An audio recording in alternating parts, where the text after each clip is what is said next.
here to chew bubblegum and kick ass. All out of bubble.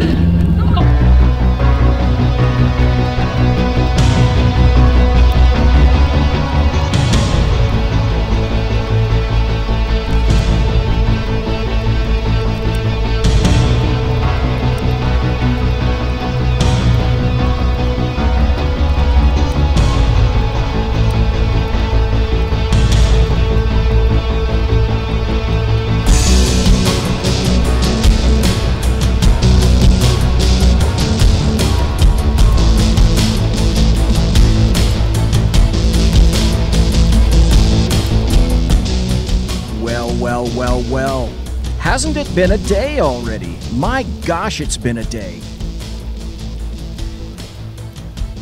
There's been a lot of stuff going on behind the scenes today, so to speak.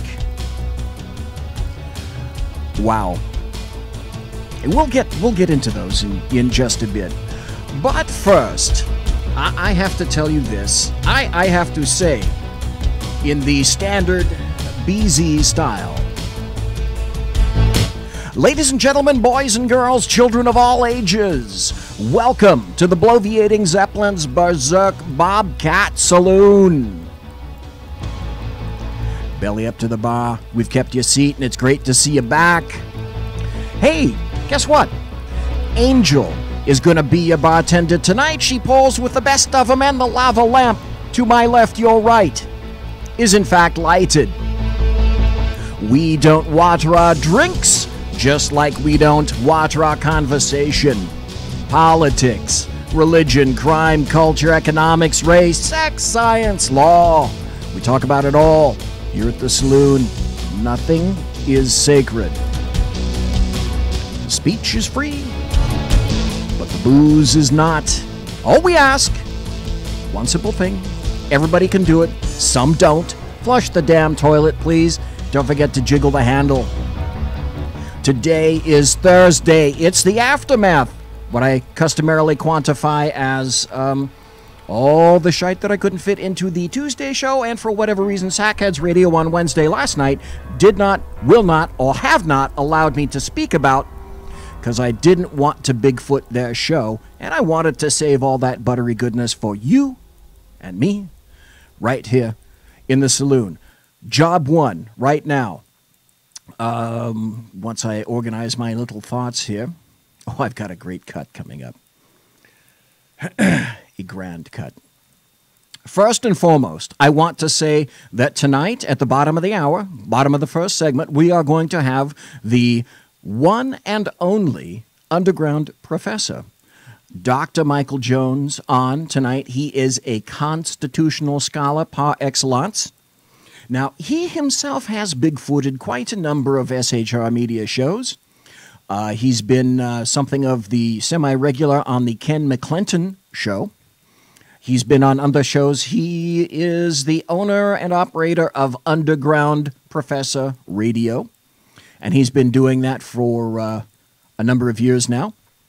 He's also an instructor. Obviously, he's a professor of constitutional law. He teaches it.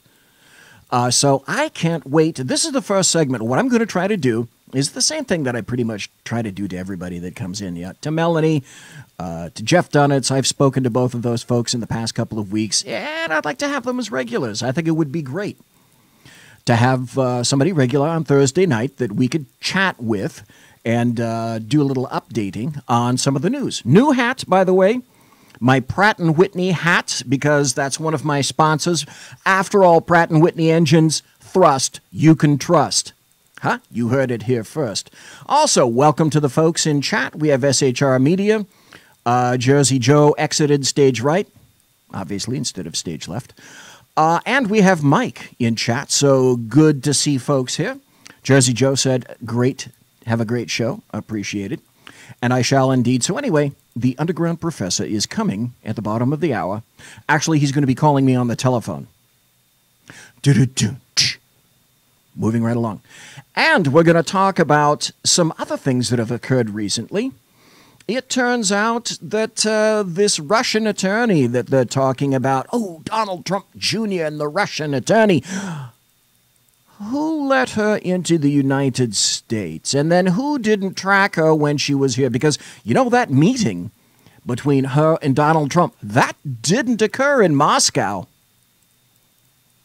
As the mainstream media, what I call the American media maggots, they would like to have you believe that it occurred all across the water in Russia. Nope. She's here in the United States. And it might not be legal that she's here in the United States, but apparently that's absolutely immaterial. It's interesting because I'm also going to have a cut by Alan Dershowitz, famous leftist attorney, who's going to say, oh, yeah, that Donald Trump thing, that's a nothing burger. And then we're going to have Jay Sekulow. He's going to come on and say, yeah, that Donald Trump thing is pretty much a nothing burger. And in about 2, 3, maybe 4 concise sentences, I'm going to tell you and show you how it's a nothing burger. Pretty much. Then after that, I've got, people have gone absolutely over the edge. Over the edge on this with regard to Russia. Russia, Russia, Russia, Russia this, Russia that.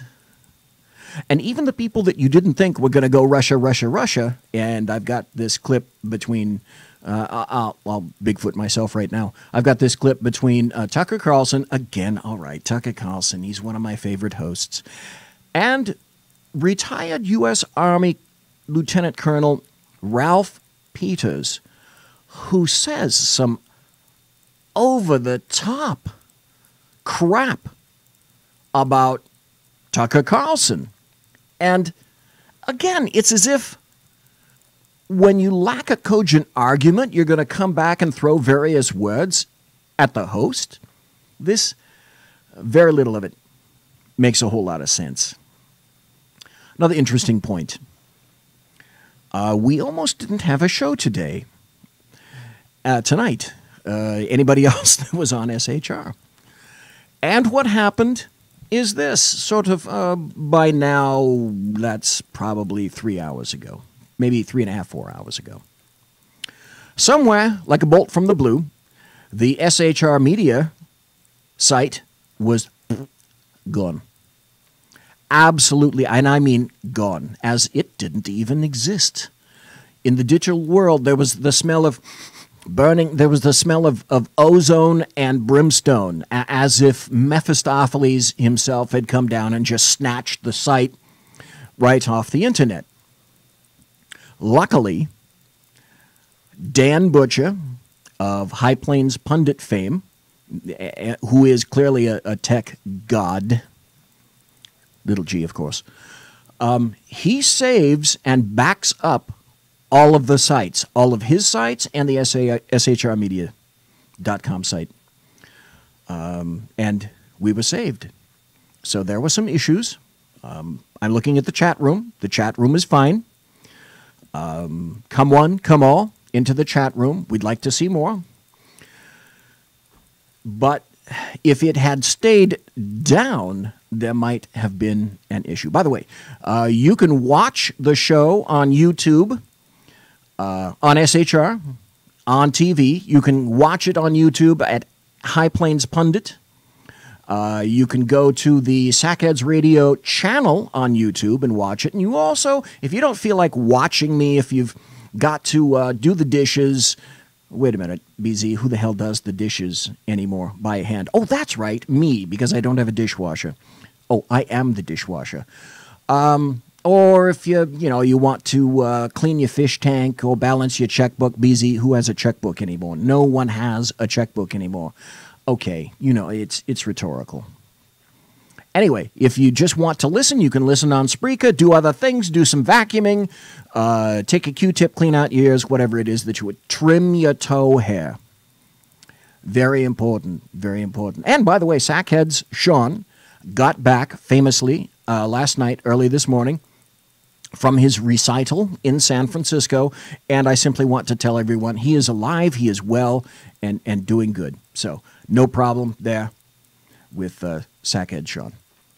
Oh, and this interesting note.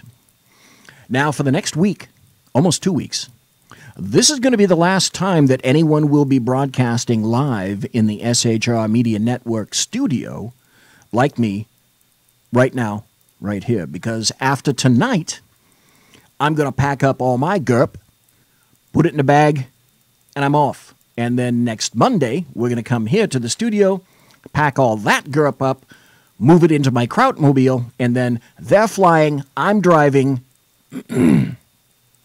to Lost Wages, where next week, Freedom Fest, the 10th anniversary of Freedom Fest, will be occurring at the Paris Resort in Las Vegas, and that's going to be a whole lot of fun.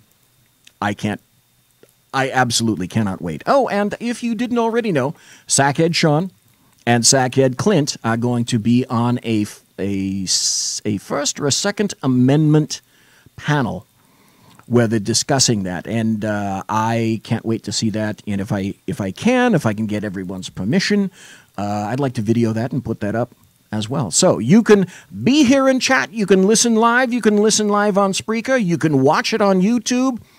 All of BZ's buttery goodness right here for everyone to watch and hear. And once I saw this particular cut, I knew without hesitation I had to play this. This is a social justice warrior. And with that kind of a lead-in, I think that's going to tell you pretty much everything you want to know. Well, my Friday's ruined. It's absolutely ruined. I get up, and I go and I turn on the news. First thing I see is Trump. Not my president, Trump. Right. Shaking Vladimir Putin's hand. And I'm like, wow. Listen to the quaver in her voice. This is disturbing. You know, I mean, and then to top it off, Trump, not my president, taps Putin on the back. It was like a tap, you know? A tap. And I'm like, there is your collusion, people. Like, if you can't... There is your collusion, people. Trump tapped Putin on the back. That's your collusion. If you can't see that, seriously, if you can't see that, there's something wrong with you. There's something seriously wrong with you. I mean, I should be an investigative journalist because Right, and I'm sure she was a damn fine investigative journalist, don't you think? And then, like, Trump, not my president, was looking at Putin, and he started blinking. He was blinking at him. Did you hear that? Did you hear that? You heard it here first in the Saloon. Thursday, July 13th, the year of our Lord 2017. She broke it, and I'm breaking it for her. Trump blinked at Putin. And then Putin looked back at Trump, and he was blinking at Trump, and they were like, both They were blinking at each other. standing there blinking at each other, and it was like, oh my gosh, it's like Morse code. They're communicating. It was subliminal blinking. Who would have thought of something like that? Plotting for 220. And I felt so helpless, you know, like I wish I could stop it. Just my Friday is just ruined. It's just my whole weekend's ruined now. My whole weekend is just ruined right now. How sad is that? All right, let me dry my crocodile tears right now because I really don't give a shit about her. Hey, let's move right along. Something very interesting also happened and was revealed today, proving that there are consequences to one's actions. Consequences that the original instigator or operator of various, I don't know, executive orders from Obama, because he wasn't interested in going through Congress. Now it appears that even according to USA Today, Dreamer protections may face demise in the federal courts. Say not so, BZ. I'm sorry. So, President Barack Obama's program that has protected 800,000 young undocumented immigrants from deportation is likely to be struck down soon by federal courts, predict the Trump administration and even defenders of the program. Department of Homeland Security Secretary John Kelly warned the Congressional Hispanic Caucus this week that the program to protect so-called Dreamers is in jeopardy, assuming 10 Republican-led states follow through on their threats to mount legal challenges to the program by September. Now, the DREAMER Act, otherwise known as DACA, is the Deferred Action for Childhood Arrivals program, and that allowed undocumented illegal immigrants brought to the United States as children to stay and receive work permits, providing they don't commit any disqualifying crimes. The legal challenges are based on claims that Obama lacked authority to grant amnesty to Dreamers, and that came about from his executive order. Now, with that in mind, let's listen to Representative Gutierrez in the House. And it's a terrible, terrible thing that just happened as far as Mr. Speaker, he's yesterday, concerned. Secretary of Homeland Security John Kelly met with members of the Congressional Hispanic Caucus. We asked them about veterans who are being deported. We asked them about why American citizens were increasingly having their families broken up by deportation. We asked them about 800,000 young people who signed up for DACA and hundreds of thousands of long-term residents of the U.S. who have temporary protective status, and he really had no answers. We know that he's on board with Trump's agenda to deport millions and millions of people, or he would not have been appointed to the position. But honestly, he seemed not to understand what his own agency does, the statutory powers he has as Secretary of Homeland Security under current law, or for that matter, even how Congress works. So naive. Let me give you some examples. Yes, you know what? I'd like to hear some examples that you think Kelly doesn't know anything about. Roll with me on this one. Number one, Francisca Lina lives in Chicago, and her husband and children are U.S. citizens. 6 of them she has. And nearly a decade ago, she stayed out of trouble and reported every year to immigration authorities. Now people who work for the secretary decided she must leave the country, leave her American citizen children, her American citizen husband this August and leave. Why? What changed, Mr. Secretary? What changed? Guess what? The law. The law is there. It's existed. Mr. Gutierrez, I almost don't feel like calling you representative because you're so biased. Look, let me lay it out. This guy, and I hate to bandy the word around, but let's tell the truth. This is racial in nature. All he's doing is lobbying for Mexicans. Now, he's not talking about Saudis. He's not talking about El Salvadorans. He's not talking about people from France who want to come here. He's not talking about people from Russia who want to come here. The only thing that he cares about are Mexicans, Hispanics. That's it. Last name Gutierrez. That's called a clue. What he's railing against is the law that Barack Obama specifically chose to ignore, and by an executive order, swipe of the pen, decided that he's going to avoid these laws. Absolutely nothing except you. Right, the law. Hello, Gutierrez, it's called the law. The same goes for Jesus Lara in Ohio. He has 4 American citizen children who live their entire lives here, but their families being broken up by their own government. According to the secretary, the courts are deporting them, not him or his agency. He denied any responsibility and said he can't do anything about it. Are you serious? Yes, it's going to the courts. And that's why he had the meeting with you, Representative Gutierrez, he was kind enough to give you a heads up and tell you exactly, essentially, what kind of a predicament your beloved president, prior president, has placed you. It wasn't Trump who put you there. It wasn't Secretary Kelly who put you there. It was Barack Hussein Obama who put you there, assuming that Hillary Clinton, parenthesis D, was going to walk sashay into the White House and specifically continue the exact same policies that he had.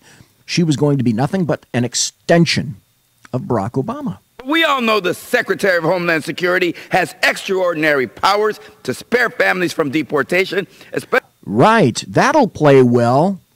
Everyone else has violated the law. Now it's assumed that he's going to continue violating the law. Especially when doing so would be in our national interest. National interest. National interest. 11 to 12 million illegals here in the country draining us, and it's in national interest. And we're putting these individuals frequently in many states, including the one in which I occupy right now, Phonacalia. I am broadcasting behind enemy lines in Phonacalia. I'm 2 to 3 miles from the belly of the beast, the capital in Sacramento of the state of Phonacalia. And they would put, and many other states, leftist states, cities, etc., would rather put illegals ahead of, let's say, veterans or people that have gone through the system lawfully,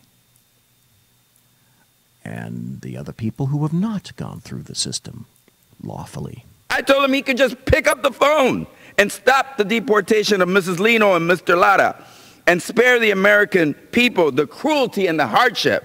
But he's hiding behind the old, it's out of my hands. It's out of his law. What a shock to think that someone would actually obey the law. These are the expectations. These are the expectations of leftists. You're going to continue the same stupid shite that Barack Obama did. And if you don't, you're evil. Dodge, the old, I'm just following orders, the general following orders.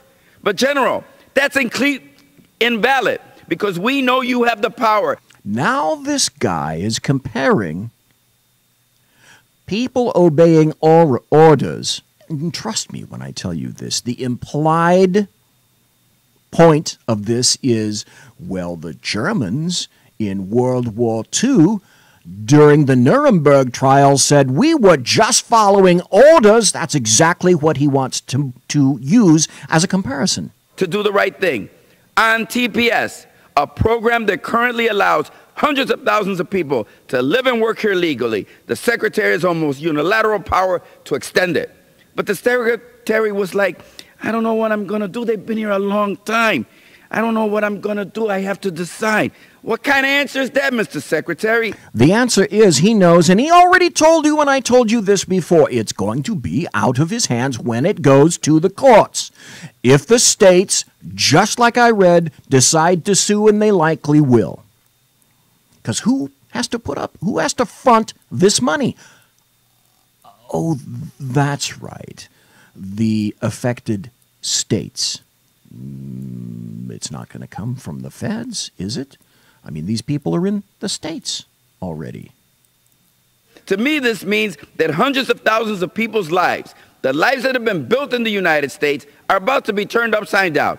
He wants to take hundreds of thousands of legal documented immigrants and make them undocumented, and then go after them and their families. Number one, you can't do that. Hello. This guy does not have his feet on terra firma. How does that make...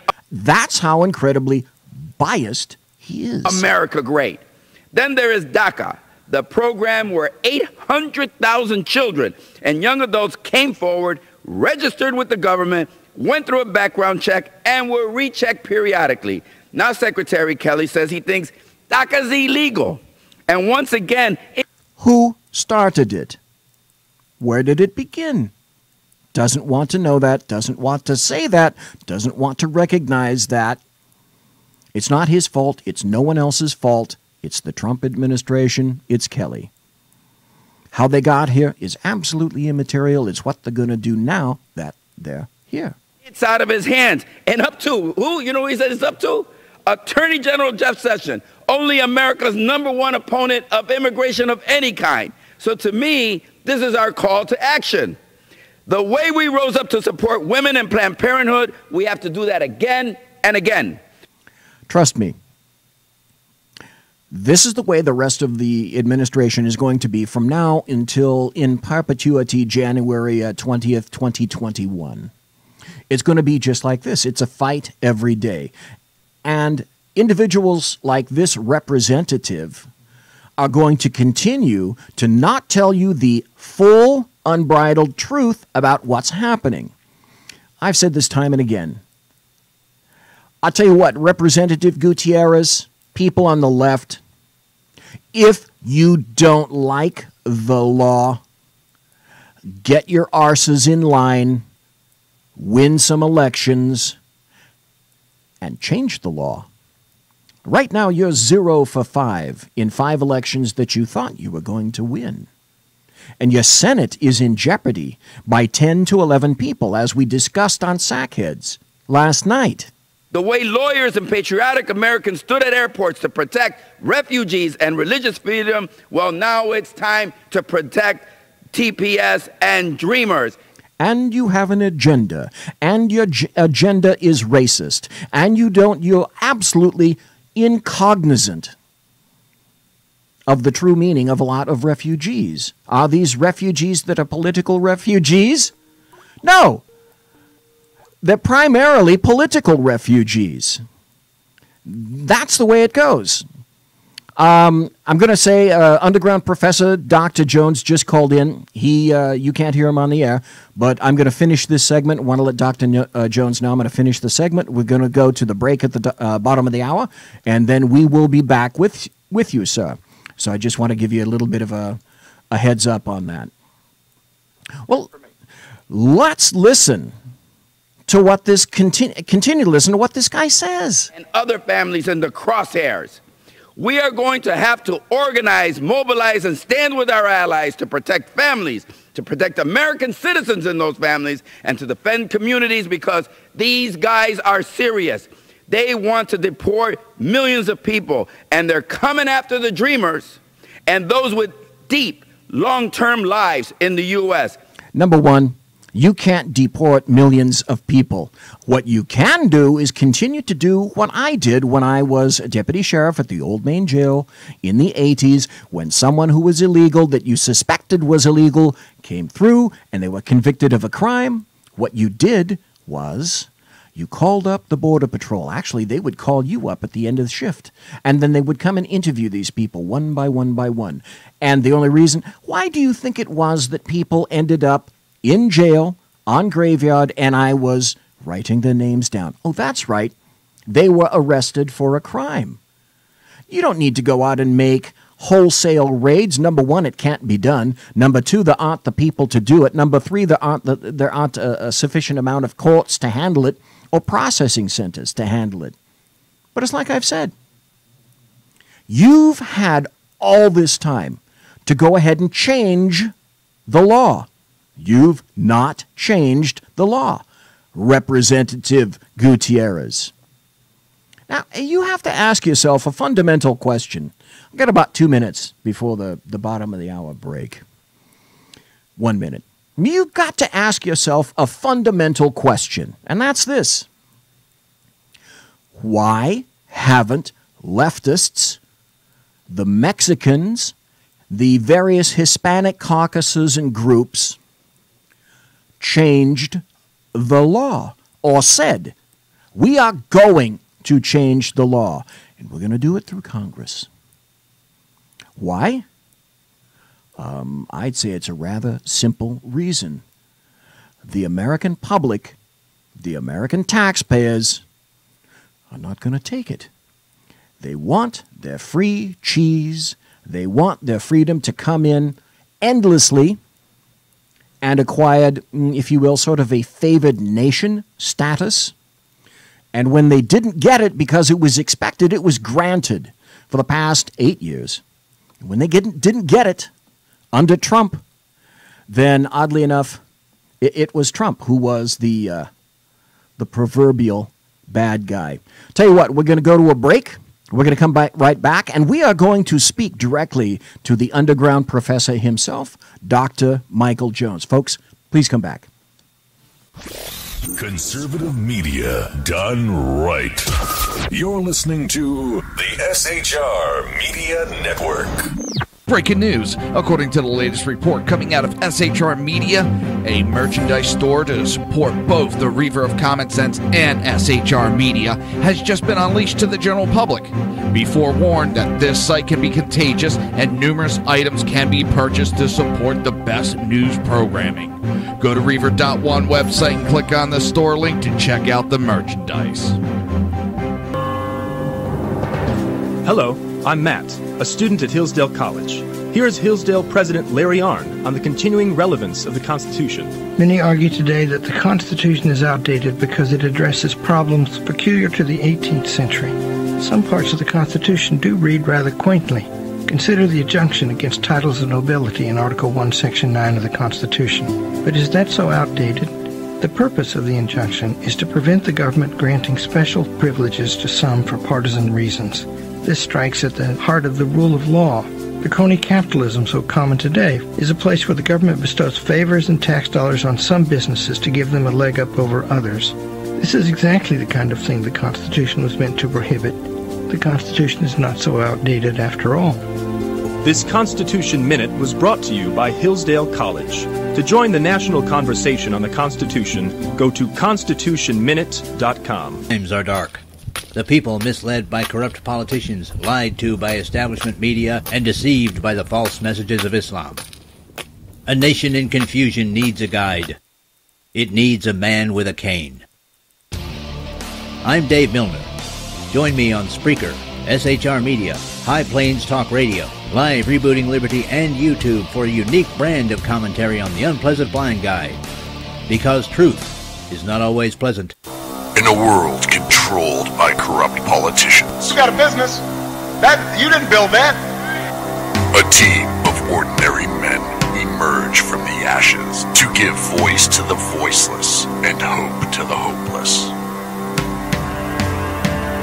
Sackhead Sean. Dude, I'm not saying calf from a stupid promo. Sackhead Clint. All good friends of ours usually show up drunk. Also starring Sacco as the producer. I'm a little bit drunk, 'cause I'm drinking. They are the Sackheads Radio Show. Every Wednesday at 8 p.m. Pacific on shrmedia.com.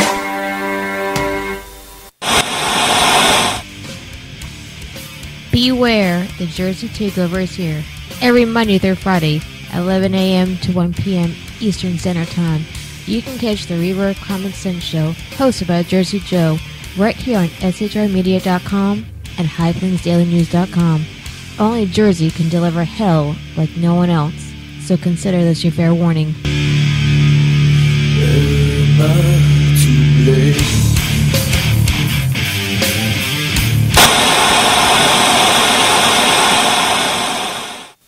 Conservative media done right.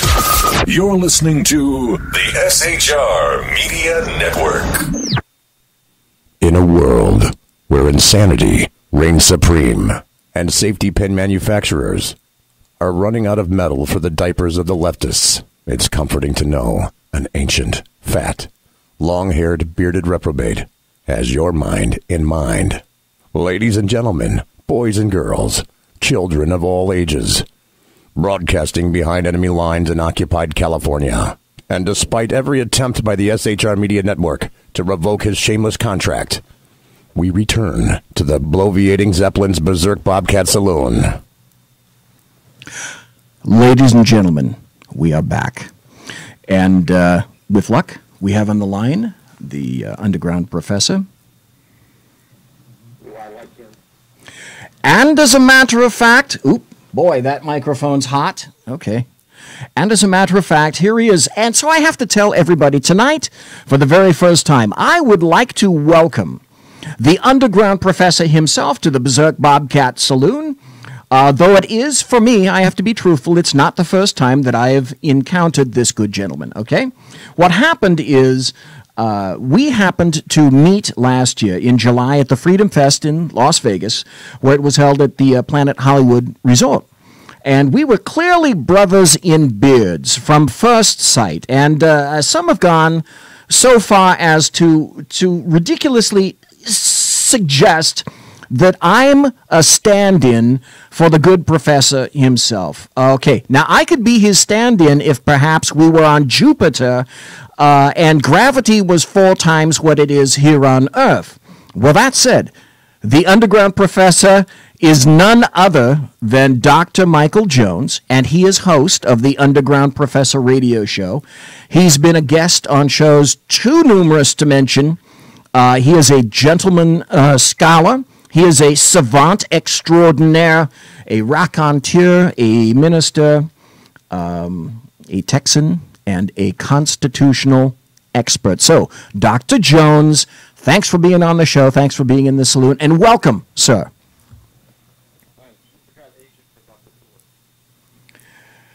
Okay. Good point. That's my favorite title. I've already warned my girlfriend to make sure before she crawls into bed to check which one of us is in it. Okay. All right. I'll tell you.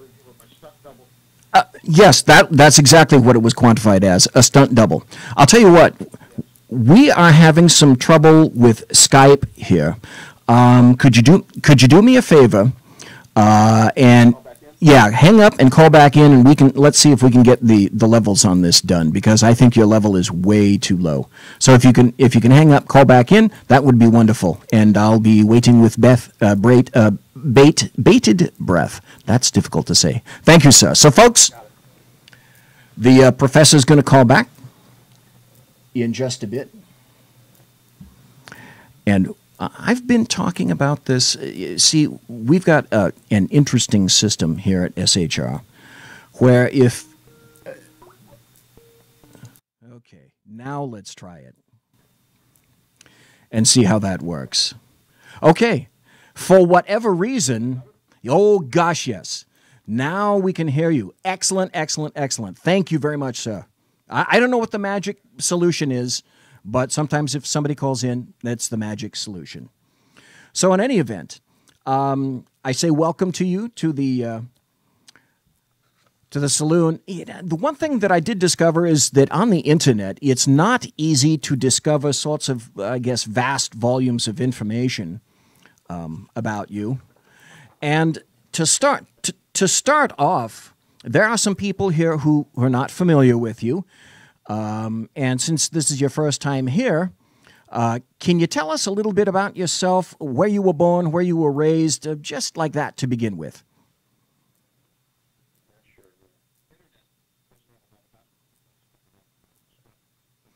Okay.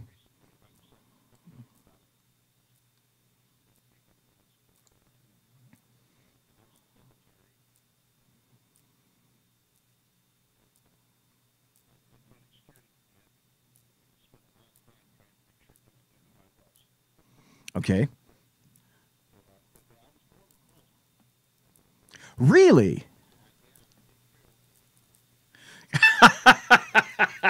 Okay, good point. I like it.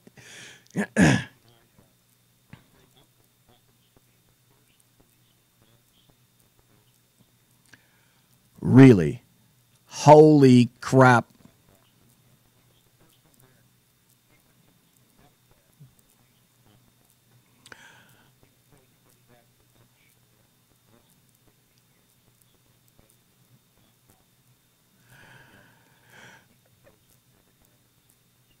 You want to hear something that's very bizarre now that you admitted that? I'll admit this. My father was in the Air Force during World War II. And in the process of trying to backtrack where it was that he'd been assigned, I discovered that he was in Roswell in 1946.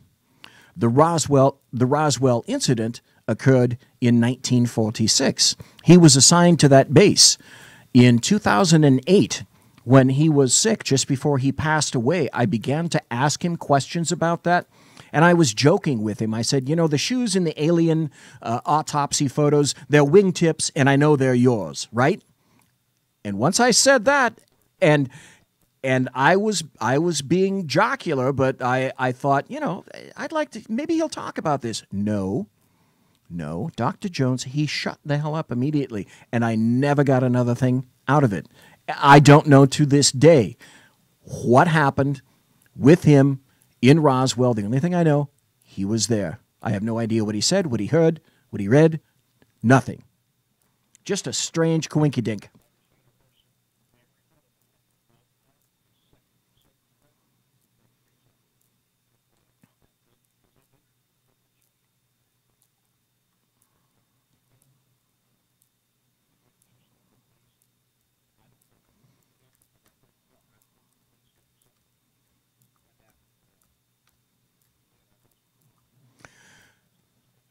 Well, the difference is, yes, well, yes, the big difference is World War II. The big difference was the military. The big difference was the trust that individual soldiers had. And people didn't leak. That's just not the nature of that particular generation. So they clammed up.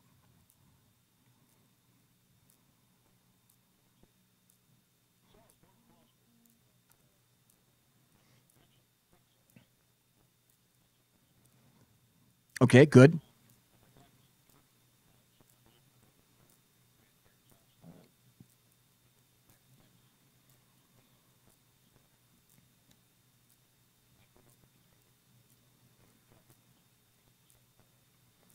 Wow.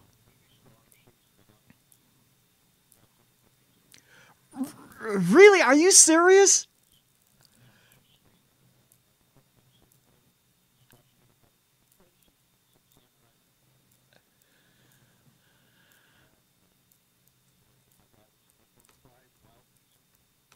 Oh, really? Yeah, the thud. Yep, the thud is no dud. Good for him. It was.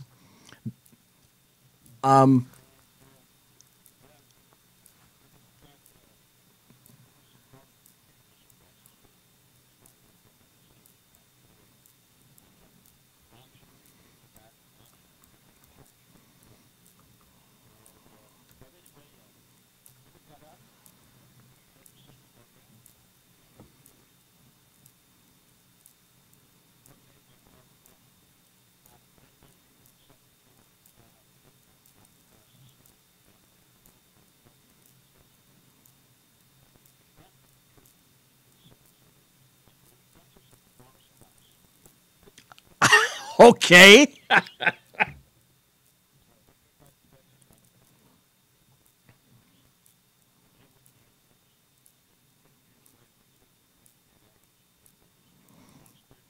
But who's counting? Right. Did you really? The ELINT stuff? Okay.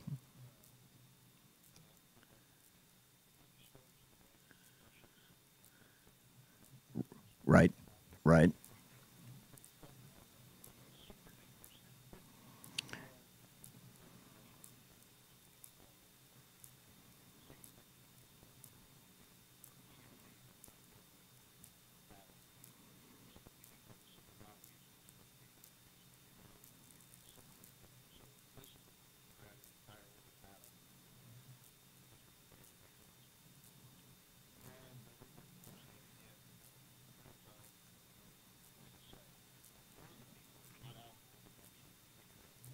Right, of course.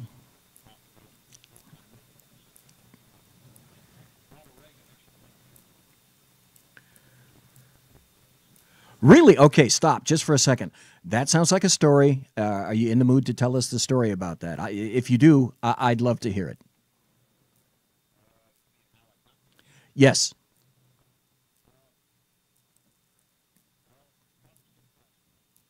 Okay. That's a translation for move on. Okay, we're moving on. That's all right. That's all right.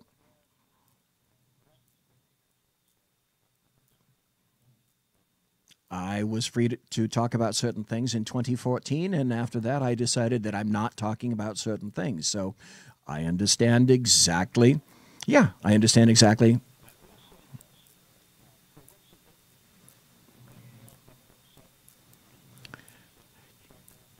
Yes, I remember.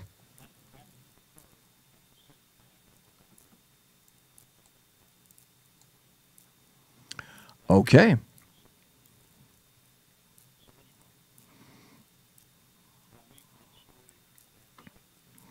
Okay. I think I... Okay, you moved aircraft? You changed... Oh, okay. Okay, the Hercules, right?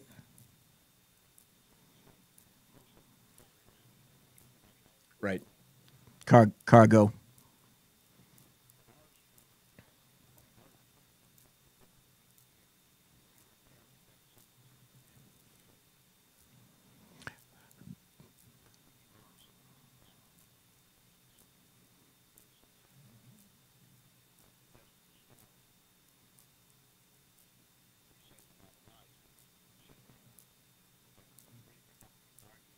Right. Okay.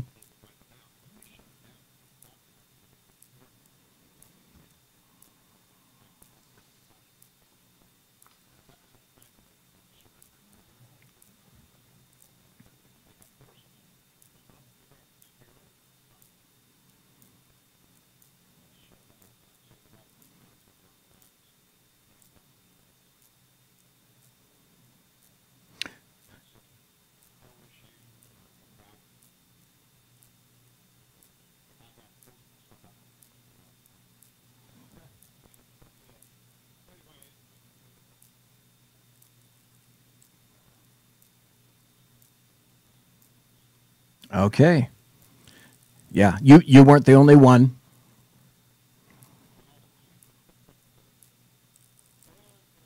Now is that when you went? Okay, I'm sorry. Go ahead. Was that when you went to university before or after you got out of the Air Force?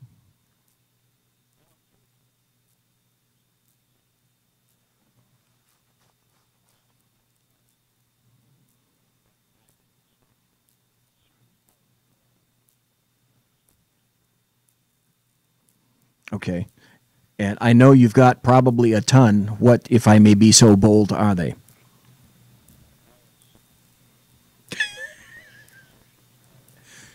Right.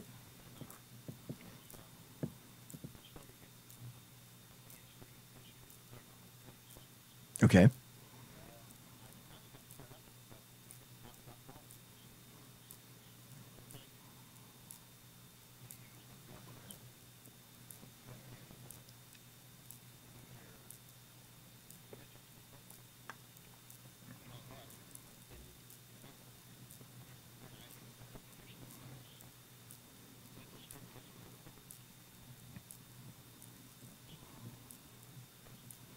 Okay.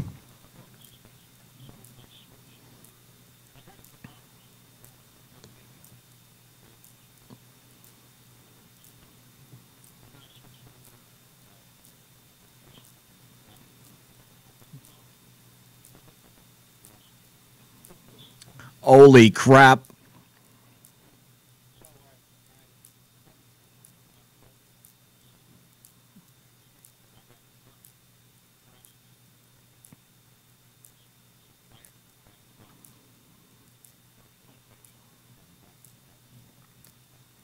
Okay, well, what are your three areas of expertise then?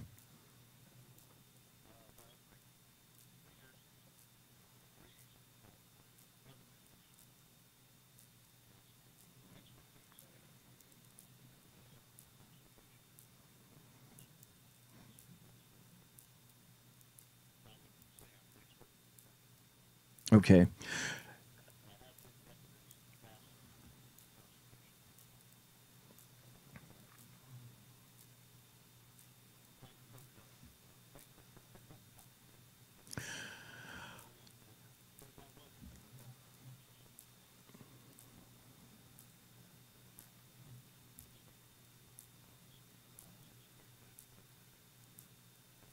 Really? Okay.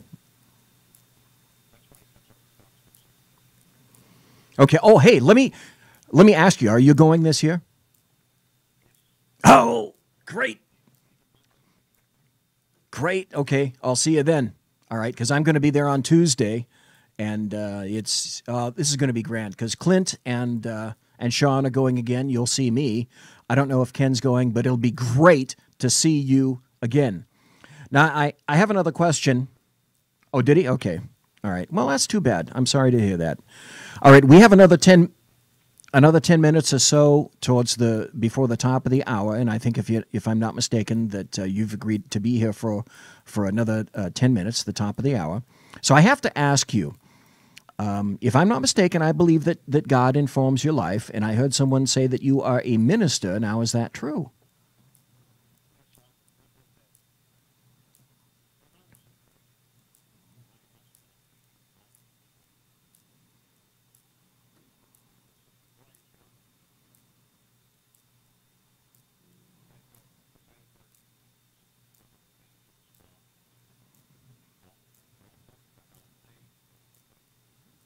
Okay.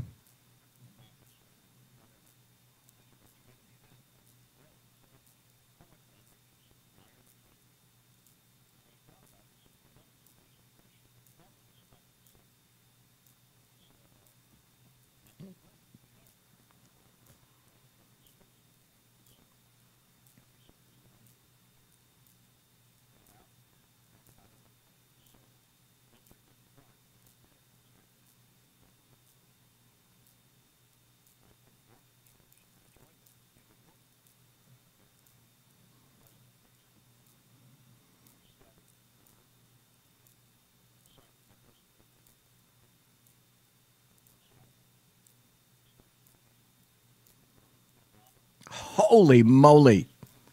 Yeah.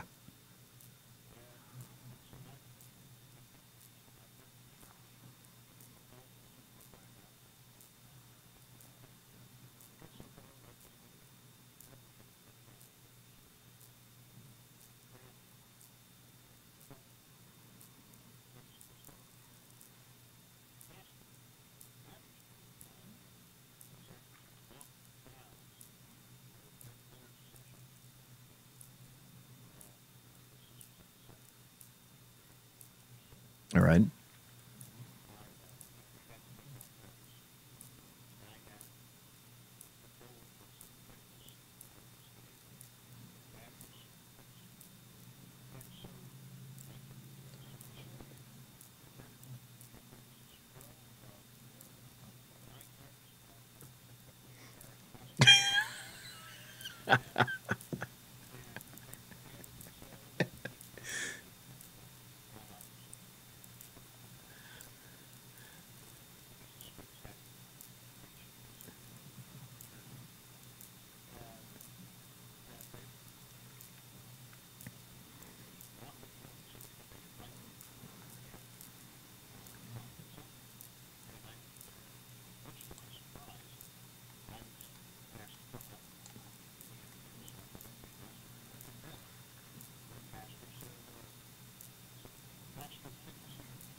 Okay.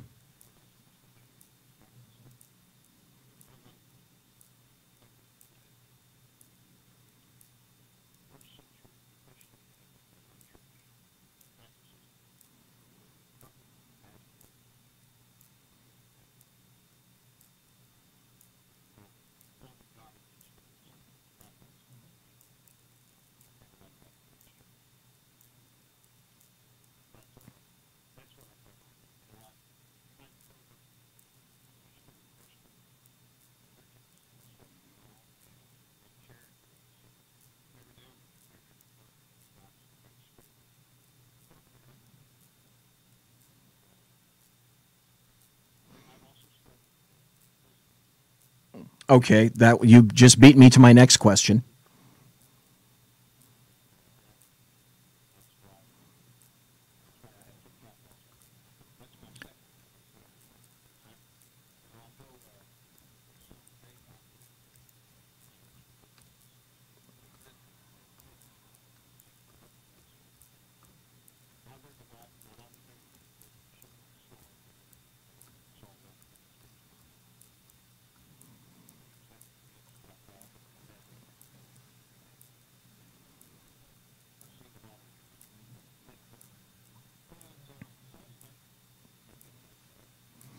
Okay. Okay.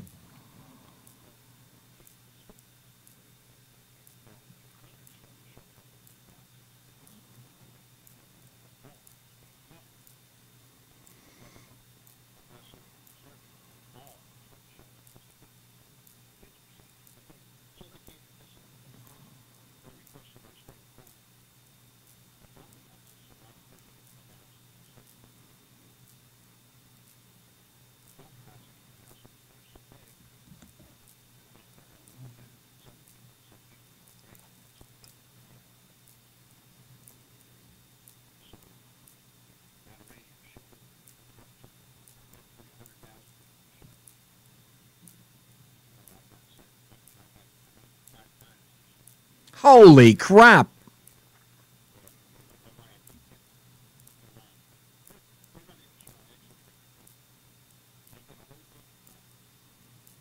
Well, good. God bless you for that. That's great.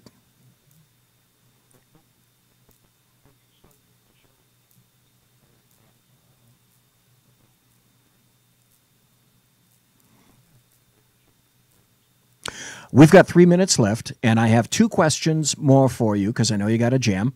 The first one, yeah, I know. Well, that's why I'm saying I have to thank you ever so kindly for coming in because I know there's a 2-hour difference, and I have to keep reminding myself that, yeah, it's fairly early for me, but people on Central Time and people on the East Coast, yeah, it's damn late for them. So actually, 2 more questions. When was it that you realized that you were a conservative and not, say, someone on the left?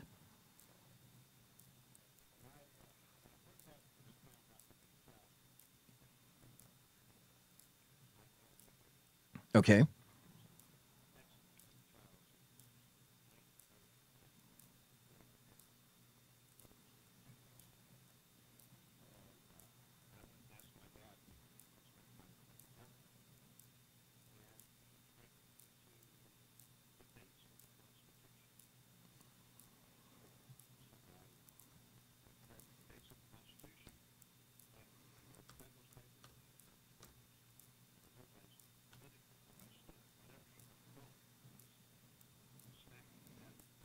Okay.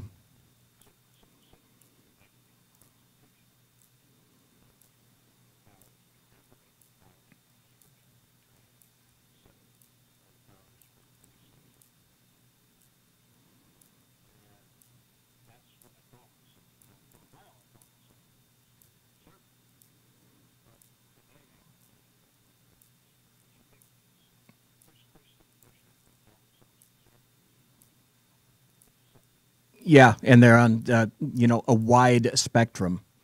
Let me ask you.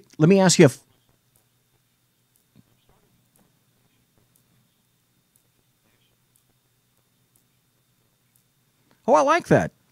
I like that. I do have a final question, and that's this.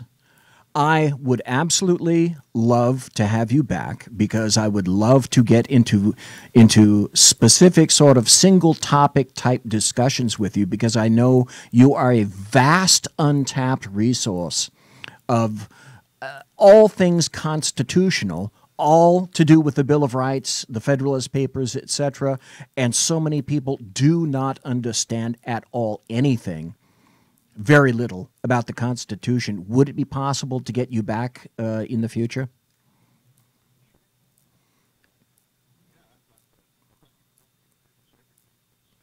I'll tell you what. Let's do this right now because it seems like you're in a conciliatory mood right now. So let me snag you into that. However, instead of making you come on at 8:30 my time, 10:30 your time, how about on Thursdays I put you on right up front, and that'll save you a half hour.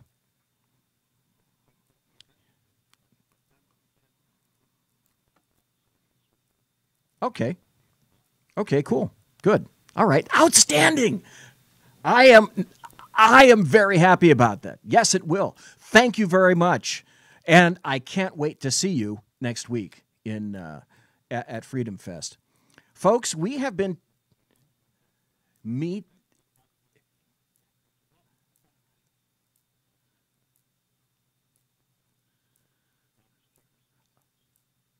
Okay.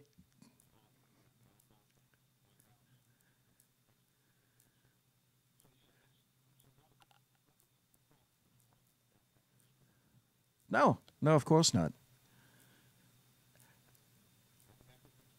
Please. Okay, then, hey, maybe next Thursday, because I think we'll all be there we'll all be talking on each other's shows anyway when we get there. What the hell? Let's be truthful about it. Folks, we have been listening to the underground professor, Dr. Michael Jones, who is a constitutional scholar. You're going to hear him next week at Freedom Fest. And I know it's your bedtime, and I thank you ever so kindly, sir. Thank you for being here. Thank you for speaking on the air.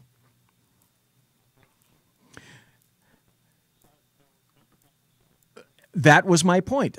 I wanted folks to get to know you and to understand what moves you and what motivates you. So, folks, we're going to go to a break right now. And we're going to come back right after this. And then if you thought other people went 210 over 190, you haven't heard anything yet. Come right back. Conservative media done right. You're listening to the SHR Media Network. Hey, it's Sean from the Sackheads Radio Show. Also one of the owners here at the SHR Media Network. Are you opinionated? Have you ever wanted to do your own show? Have you ever heard somebody like the Sackheads and go, yeah, I could probably do that better? Well, now's your chance. Send me a 5-minute clip at sackheadsradio@gmail.com, and maybe you can be part of the SHR broadcasting team. sackheadsradio@gmail.com. Times are dark. The people are misled by corrupt politicians, lied to by establishment media, and deceived by the false messages of Islam. A nation looking for direction needs a guide. It needs a man with a cane. I'm Dave Milner. Join me on Spreaker, SHR Media, Pundit Press Radio, and YouTube through the SHR Media page for a different kind of commentary on the unpleasant blind guy. Because the truth is not always pleasant. In a world controlled by corrupt politicians, You got a business. You didn't build that. a team of ordinary men emerge from the ashes to give voice to the voiceless and hope to the hopeless. Sackhead Sean. Dude, I'm not saying Kafka was stupid, bro. Sackhead Clint. All good friends of ours usually show up drunk. Also starring Sako as the producer. I'm a little bit drunk, 'cause I'm drinking. They are the Sackheads Radio Show. Every Wednesday at 8 p.m. Pacific on shrmedia.com. The bloviating Zeppelin. He's big-footed enough radio shows to last a lifetime, courtesy of Sean, Clint, Ken, and Jersey Joe. Now it's time for him to waddle on his own 2 feet via the glorious SHR Media. Gird thy loins for the bloviating Zeppelin's Berserk Bobcat Saloon, coming soon to ossicles near you. Excelsior. Conservative media done right. You're listening to the SHR Media Network.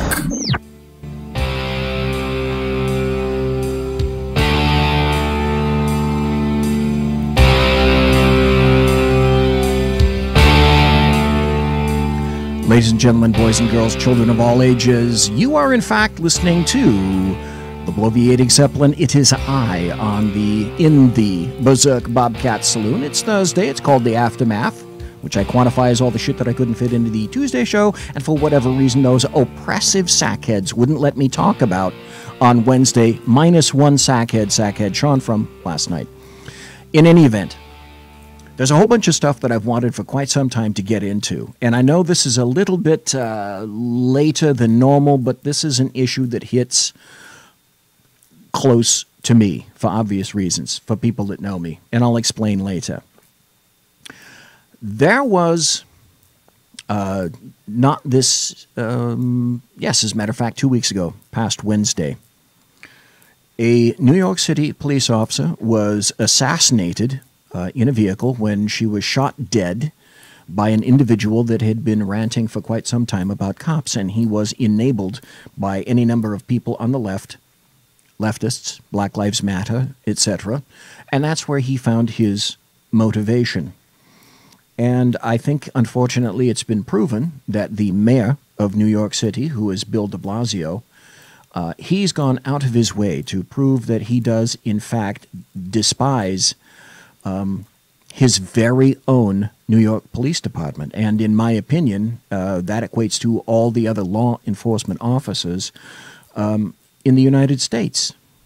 All right, time to wake up, America. On Wednesday, Officer Mia Sotis Familia was assassinated while sitting in her patrol car in Bronx, New York. Officer Familia, her name literally means family, had 3 loving kids. She's being mourned at this very moment. And yesterday, the NYPD swore in the incoming class of 2017, 524 men and women. It's nearly a statistical certainty that some will be killed in the line of duty.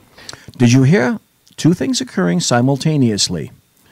There was a vigil for the slain officer, and the same day, 524, that's a ton of recruits, were sworn in as police officers for the city of New York. For these events, Mayor Bill de Blasio is nowhere to be found. That's because de Blasio is in Germany to deliver a keynote speech to anti-Trump far-left goons rioting at G20 meetings. A disrespectful SOB of a mayor he is. But de Blasio is no stranger to disrespecting law enforcement. Recall in 2014 when officers Wenjin Liu and Rafael Ramos were assassinated in their patrol cars just days after de Blasio's public display of disrespect for cops. Let me point out one thing that a lot of other people won't point out, but I will because that's why you listen to me in the saloon. Officer Familia, she wasn't Caucasoid. Officer Wenjin Liu, he wasn't Caucasoid. Officer Santos, he wasn't Caucasoid. And yet they were still targets because they wore a uniform. Remember, de Blasio warning his biracial son to be wary of New York cops. Now recall the response from the NYPD, a sentiment shared by millions of us Americans. Turning their back on the mayor. New York is crumbling. Crime is shaking the city. Homeless people are urinating in the streets. And de Blasio, you decided it was a good idea to front the far-left goons. Perfect. That's absolutely perfect. He doesn't get it. So this is from Fox News. De Blasio skips NYPD cops vigil to praise police in Germany. Mayor de Blasio flew all the way to Hamburg, Germany, by the way, on the dime of the taxpayers in the city of New York. Your dime, your time. That's how he did it. To fly to Hamburg, Germany, to praise that city's police in a speech while cops back home continued to mourn without him the assassination of one of their own in the Bronx. Our right to protest is directly related to the fact that our police protect us, de Blasio told a crowd of thousands at the outdoor Hamburg Show's Attitude Rally protesting. He's speaking at a rally where those people were protesting the G20 summit. So help me by joining in applause and thanks for the police, he said as the crowd cheered. De Blasio's insult it is not the newest of stories, but it took me quite a while to process that information and then to write the post for my blog.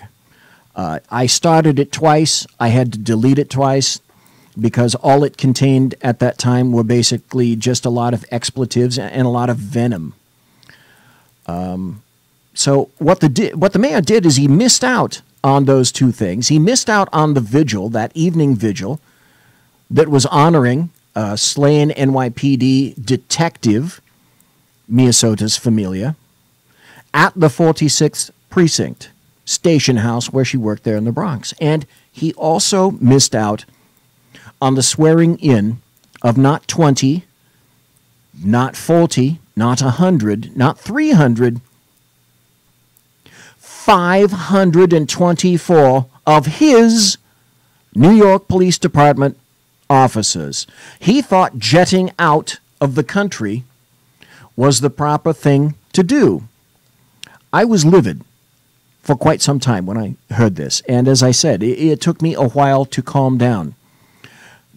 Greg Gutfeld says, in a much more muted way than I would have, what essentially I was feeling. So, Greg, I know that you're hard on the protesters, and here is their keynote speaker, our mayor, Bill de Blasio. I'd call him human garbage, but why insult garbage? Oh, no. You know, he's skipping a police ceremony to egg on people who attack the police. He may not throw a brick, but he's legitimizing the mayhem. You know, no wonder people in New York City hate him. Homelessness is up 40%. They're finding corpses in the ponds at Central Park. A police officer is getting executed, and his priority is a global idea, not about New York City. There's only really one reason why he became mayor, because the two previous mayors dramatically improved the city so much that you could actually take a risk on this bozo. You could actually expend the capital that grew under Giuliani and Bloomberg. I wish we could go back to those mayors. Because this is really, this is the world's greatest city, and we have the world's worst mayor who's... Go back to the 70s with Mayor Dinkins, for example. New York City was a hellhole, and I will tell you, quite frankly, it's no shock that Rudy Giuliani turned that city upside down. And when he focused on small crimes, that became the impetus for an entire move all across this nation. Community policing. And it made police officers more responsible for their areas. It was a grand concept, and guess the fuck what? It worked. Even Bloomberg. Bloomberg was the individual who helped to institute stop and frisk. When stop and frisk was in New York City, crime went down. The statistics were there to prove it. CompStat proved it. Week by week, month by month, year by year. The very first thing that de Blasio decided he was going to go back to was the absolute wholesale removal of stop and frisk. Skip town. If he was so proud of this, why didn't he tell anybody? Why did he leave without telling anybody? He's an embarrassment. Well, so Lisa, apparently yesterday, Greg and I were joking about this, was welcome to hell. That's what the protesters, the anti-globalists and the anarchists had to say. But this event that the mayor's going to speak at tomorrow is called Hamburg Shows Attitude. And apparently the mayor, de Blasio, says it's important that Americans be there to show that we have a variety of opinions. No, I mean, let's call... Listen to this. This is Juan Williams, leftist, who left NPR to come over to Fox on The Five. This is Juan Williams saying this about de Blasio. Well, that's what it is. He's shirking his responsibilities in search of the political spotlight. That's what he's trying to do. He's trying to build his national profile, and he's ignoring important things that he should be doing here in New York to do so. But look, police unions in 2014 accused him for encouraging and fostering an anti-police environment that led to the death of 2 police officers. So does it really surprise anyone that once again he's skipping out something that is important for men and women in blue to then stand with protesters and stand with these rioters who are... The reason he was doing this is because this gets him points. This gets him brownie points. This gets him leftist points with all the leftist fucktards throughout the fruited plain, out throughout the nation, and around the globe. This proves to them that he absolutely disdains his own police department, holds them at arm's length, and at the same time, he embraces globalism, riots, anarchy. Welcome to hell was the phrase that Hamburg had during the G20. They burned. They rioted. There was terrible violence on the left, and his appearance was nothing but a tacit, actually an overt approval of just that very same thing. Are literally burning down cars and burning down a city. Well, it should come to the surprise of no one. Well, to be fair to him, he says he'll be back for the funeral that's going to be held this weekend. Oh, nice. He was. We'll get into that, too. Oh, I'm sure that he'll be very welcome when he gets there. Interesting about the protesters or thugs, whatever we're calling them. You know, I'd love to know where they're all coming from and if they work. Because what they're protesting are basically the system that we all are living under, and that we are trying to basically make livings in order to fund government services, of which I would imagine many of them are actually on. And they're disguised, by the way. Let's not forget. They're all dressed in black. Yep. How is that peaceful, if not, it's more intimidating and fascist to dress in a uniform in disguise. And many in masks. Yeah, in masks. So I want to ask you about the politics of this, Jesse. So is he, as Lisa suggested, simply raising his profile? Do you think he's Yes.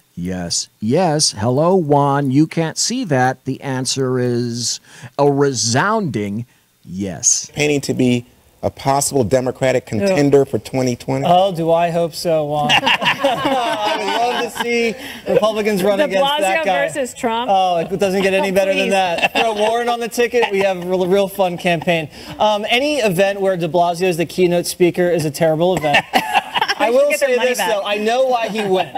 His son is studying abroad in Germany. Yes. And you know when your son or your daughter is studying abroad in Europe, you happen to make a trip over there. Free ticket. Visit them. Exactly. Right. It's a free ticket at the expense of the taxpayers. Now, there's a gentleman, a New York Police Department Sergeant Union head named Ed Mullins, who said, New York City is right now mourning the loss of a police officer who was dedicated to the city of New York, and we have our mayor who has just gone to Germany to join protesters. Is this the type of city we want to live in? We have a very anti-police atmosphere. We are not seeing any kind of leadership that comes out and explains the facts that are out there and are not true. The police are not your enemy. And so this, of course, is talking about specifically in detail NYPD Detective Miosotis Familia.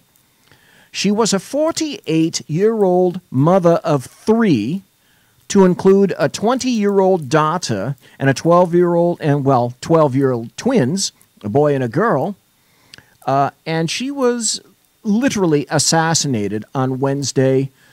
Let's see, when was that? I think that was July 5th, right after the 4th, when she was shot in the head by a black male, parolee, I should add, whose social media was absolutely riddled with violent anti-cop writings, and who was convicted, by the way, in 2001 for assaulting and injuring an officer with brass knuckles.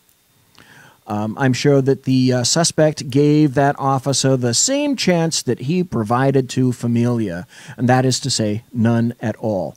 The terrible irony is that suspect, who was black, killed a black female. But that's how in the tank it's become. That's immaterial. She's the enemy. She's in blue. Well, that didn't matter to him. All he saw or knew or cared about was that she represented the blue. So she was shot. I'm sorry, wrong terminology. She was assassinated in an absolutely unprovoked fashion, just as, like they mentioned, NYPD officers Wenjin Liu and Rafael Ramos were likewise assassinated in cold blood in 2014 as they sat doing absolutely nothing, unprovoked, in their very own vehicle. Discontent between the NYPD and de Blasio isn't news. It's not new, I should say, as the NYPD believes, rightly so, that it's been totally betrayed by Bill de Blasio and his leftist cadre in City Hall. He felt just a fraction of that scorn in 2014 following the Liu and Ramos assassinations. A shocking moment as New York Mayor Bill de Blasio entered the hospital Saturday where the mortally injured officers were taken. Fellow police turned their backs on him, a powerful and divisive message to the mayor of this major city who has lost their trust. Right now, Noel Leader was a New York City cop for 20 years. I've never seen hostilities this heightened before in my career. One NYPD union, the Patrolmen's Benevolent Association, has been withering in its attacks on de Blasio. There's blood on many hands tonight. That blood on the hands starts on the steps steps of City Hall. Exactly. It starts at the top when you have a massive leftist administration as administered by Bill de Blasio. In the office of the mayor. He and his organization representing beat cops blame the mayor for the way he's handled recent protests. The lack of indictment of police in the killing of Michael Brown in Ferguson, Missouri first set off angry protests here. By the way, that's in New York City. What do we want? Dead cops. When do we want them? Now. They grew angrier. A handful of protesters actually calling for the killing of police after a jury in New York failed to indict police over the killing of Eric Gardner after he was stopped for selling loose cigarettes. In the midst of the protest firestorm, de Blasio shared his feelings about talking to his own mixed-race son about how he should deal with police. And this is what finalized the wedge between the New York Police Department and the office of the mayor of New York. We've had to literally train him, as families have all over this city for decades, in how to take special care in any encounter he has with the police officers who are there to protect him. But perhaps special care. Stop right there just for a second, okay? Do you possibly think that I've never been stopped? I've been stopped. I've been stopped any number of times. And I've gotten a ticket or two, as a matter of fact. And here's what I do. And if I'm not an ancient, fat, doddering caucasoid, then I don't know what the hell I represent. But here's what I customarily do. I can see that the officer has illuminated the lights. I look for a safe place to pull over. I pull to the right. I yield to the right when it's safe. I pulled as far off the roadway as I possibly can when it's safe. I roll both windows down, left and right. I put the car in park and I turn off the motor and I leave the keys in the ignition. And then I look for my license and my registration because obviously that's what the officer is going to ask for. And once that's done, I look to see what side the officer is going to come up and approach me. And as he does that, my hands are on the steering wheel so that he or she doesn't have any reason to think that I'm going to try to hurt them in any fashion whatsoever. That's how I handle a traffic stop. That's how I would love everyone to have handled a traffic stop. And guess further what I say. I say, yes, sir. I say, no, sir. I say, yes, ma'am. I say, no, ma'am. And to think that Bill de Blasio's son, who happens to be black, that it's terrible that he needs to be schooled in what to do during a police contact. Fuck you, Bill de Blasio. That's what regular people get to do. And that's a logical thing. People have no idea who you are, who your son is. Well, in New York, maybe they do if they've seen his photograph. But the officer approaching me or you has no idea who you are. What you've done, and in the case of Officer Wilson, he had no idea that that particular suspect had just essentially robbed the store minutes before. So, Bill de Blasio is special, and he wants to warn his poor black child that, oh, the NYPD, even though they're my NYPD, well, no, they're not his NYPD. I need to school you in how to approach. Clearly, the subtext of this is all these racist asshole NYPD officers, so that my son doesn't get killed. It's what angered. Again, for those of you who just tuned in, fuck you, Bill de Blasio. Police here, most protesters given free rein of the city for several nights. And in one incident, several protesters on the Brooklyn Bridge physically assaulted an NYPD officer. I've had enough of this. The only good news about this particular event is that the suspect in Familia's execution was chased down, and he himself was shot and killed by responding officers. To that I say to those officers, good for you. That's just more money that you'll be able to save for a trial for this piece of shit who's now dead.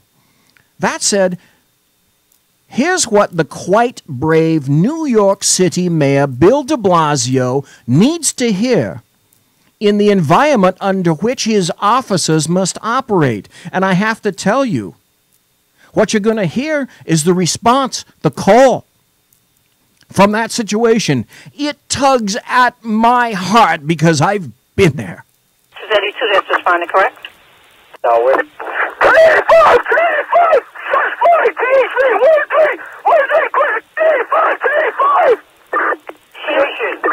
Location for sure. Give me a fucking bus! Give me a fucking bus! So location. DHV! I'm pulling a shot! Hey, Lieutenant, that might be a stolen radio. Hey, Lieutenant, stolen radio. Shots fired! Check 183 and, that's the DHV. 66! 3 and where? 65! 183 and where? Avenue, that's where the DHV is. You're crossing each other. East 183rd and where? Work.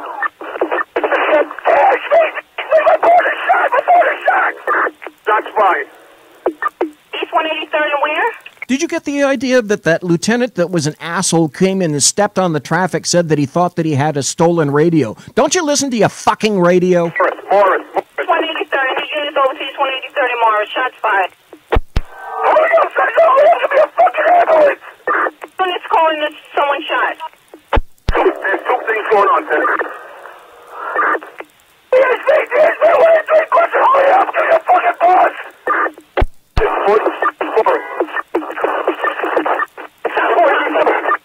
46 crime detected. All units stay up there. 46 crime. Chill out, okay? I will get... Central, raise up the THV. Crescent, 183 Crescent, 183 Crescent.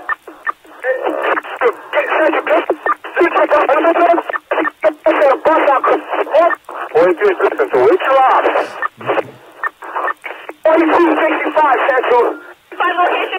Also tell you another bus for a civilian shot, Central. Next special ops. 6 crime sergeant. 6 special ops. 6 special ops on you. All units stay up here. Central. Get a blood bank going. Get me a route. Get me everything. Level 1. Get me a split.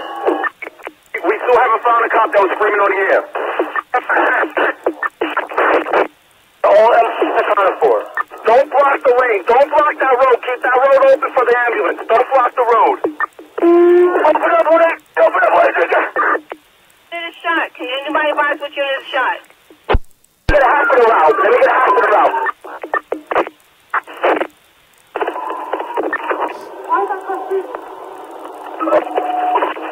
Now, let's get a hospital route going. What's the route for the car down there? What's the route? I don't see it. This is standard chaos for any officer shot. If you think this is unusual, it's absolute chaos. You can't see it coming. You don't know what's coming. This is what you get. This is fairly typical.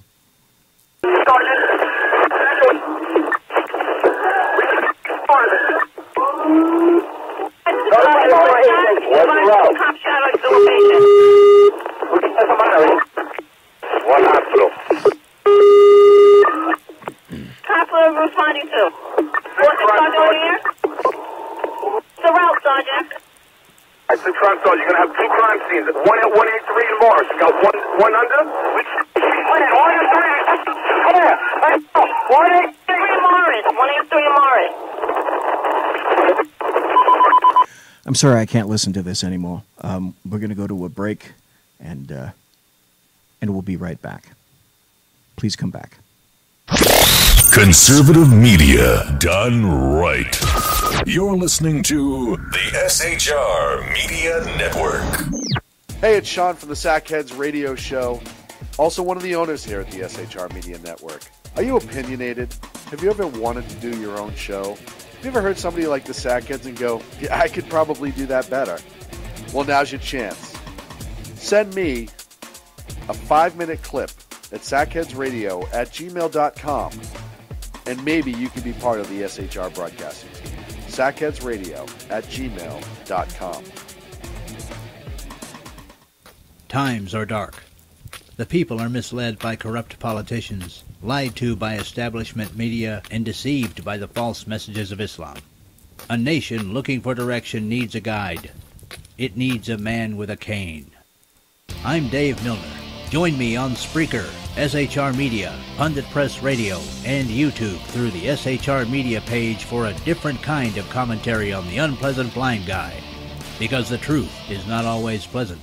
Hey, this is Mim from Freedom Fest, the world's largest gathering of free minds. Join your friends from SHR Media at the beautiful Paris Resort in Las Vegas, Nevada, July 19th through the 22nd for 3 amazing days of liberty-oriented discussion, investment advice, and the Anthem Film Festival. It's our big 10th anniversary, featuring keynote speaker William Shatner and Freedom Fest favorites, including Steve Forbes, Jim Rogers, Lee Edwards, David Boaz, Doug Casey, Dinesh D'Souza, John Stossel, Lisa Kennedy, Grover Norquist, Peter Schiff, and many more. Don't miss out. Register at freedomfest.com for $100 off the regular registration rate when you use the all-caps code SHR Media.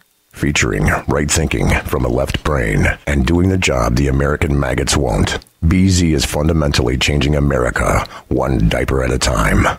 Just when safety pin manufacturers are running out of metal for the diapers of the leftists, where the speech is free, but the drinks are not. The Bloviating Zeppelin's Berserk Bobcat Saloon can be heard every Tuesday and Thursday night, commencing at 11 p.m. Eastern and 8 p.m. Pacific, where pushback is a requisite art form in and of itself. Let your ossicles be truly liberated when you listen to the Bloviating Zeppelin's Berserk Bobcat Saloon, only on SHR Media Network. No ferrets were harmed in the making of this ad. Conservative media done right. You're listening to the SHR Media Network.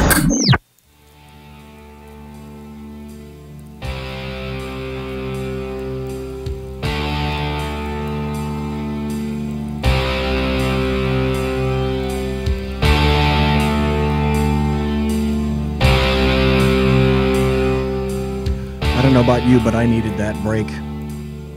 We're talking about Bill de Blasio, Mayor Bill de Blasio of New York, and his abject continuing betrayal of his very own officers in blue. So, the same day that de Blasio reveled in all that little leftist love that was heaped upon him in Europe as NYPD detectives Familia's vigil was being held in New York, Mexican comedian, air quotes, comedian George Lopez thought this graphic would be a really good statement to make on Twitter. And that's this: the Trump administration is deporting Latinos to make the streets safer. You want to make the streets safer? Deport the police. Perfect, right, let's deport cops. Outstanding. You know, this is about as amusing and humorous as watching an ISIS video, okay, in which the throats are cut and heads are placed on the bleeding bodies, okay, in the surf. Damn, that's really fucking funny, George.